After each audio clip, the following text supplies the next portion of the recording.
Good morning. My name is Sarah Plummer. I'm a former Marine Corps captain with 2 deployments to Iraq under my belt as an intelligence officer. I played for 5 years in a row on the military Olympic soccer team, and my last active duty assignment was as the Deputy Director of Geospatial Intelligence of the Marine Corps Intelligence Activity. I grew up in an Air Force family. To say that I love the military would be an understatement. And when I was raped, faced sexual harassment and retaliation in the Marine Corps, my parents told me I couldn't change the military. Today is my mother's birthday, and part of my present to her is being here today and speaking with courage. I know she and my father are proud of me because today we can change the military for the better. Commanders are incentivized to protect the honor of their name and the reputation of their command, not to report the truth. Commanders are biased and partial to the troops they know intimately. When you are raped by a fellow service member, it is like being raped by your brother and having your father or mother decide the case. It doesn't make sense. We cannot reasonably expect commanders to impartially and judiciously respond to these types of criminal cases.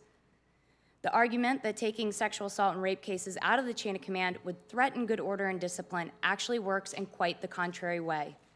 Keeping these cases in the chain of command distracts commanders from their main mission and duty: to win wars, train, prepare, and educate.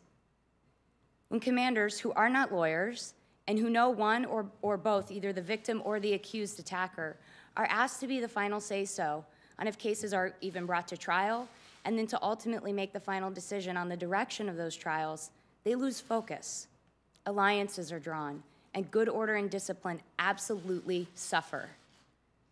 Ostracizing and disenfranchising survivors turns them from soldiers into potential victims of a broken system.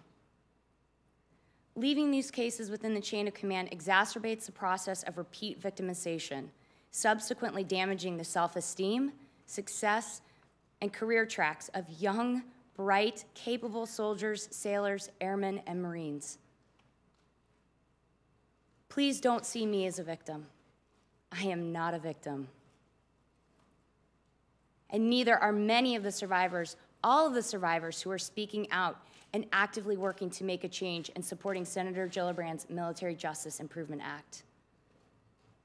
I graduated in the top 10% of my class at a distinguished university, as well as my officer candidate school training class. I flew in Civil Air Patrol during college, and before I began the basic school in Quantico, Virginia, completed introductory flight school, effectively completing flight training nearly equivalent to a private pilot's license. After the basic school, I reported to Pensacola, Florida to continue my aviation career. Yet I was immediately told that I was medically disqualified from doing so because I had sought counseling after having been raped a year before. I was a top performer, a strong athlete, a competent Marine. I had had no disciplinary problems, was taking no medication, was not suicidal or homicidal, yet I was deemed medically unfit to fly because I had utilized resources made available to me in a modern Marine Corps. My chosen career path was cut short. Although I went on to serve almost a total of 7 years active duty in the Marines, had I been a pilot, I likely would have made it a 20-year career. I would have been an asset to the Marines for at least 2 decades. Instead, because the rape concretely altered my career trajectory, then followed me in one form or another throughout my career, sometimes eliciting extreme harassment that was often worse than the initial incident itself, I ultimately decided to move forward professionally outside of the military. As I said, I am not a victim. I have forgiven and I have found peace. Because of what I learned, both good and bad, in the Marines, I do what I do now. I train and I teach others how to be leaders and how to be healthy despite trauma or stress.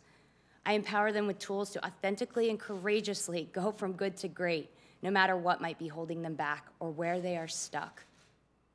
The Military Justice Improvement Act must be passed.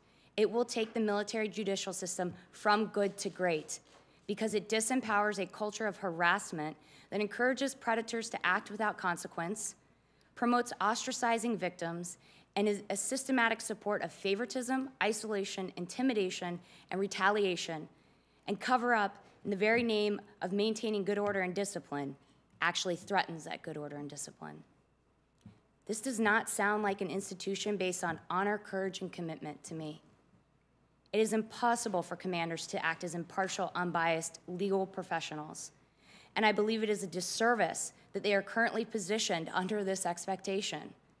The Military Justice Improvement Act, however, would set up both commanders and victims for success before, during, and after these violent crimes. A true cultural change must happen now.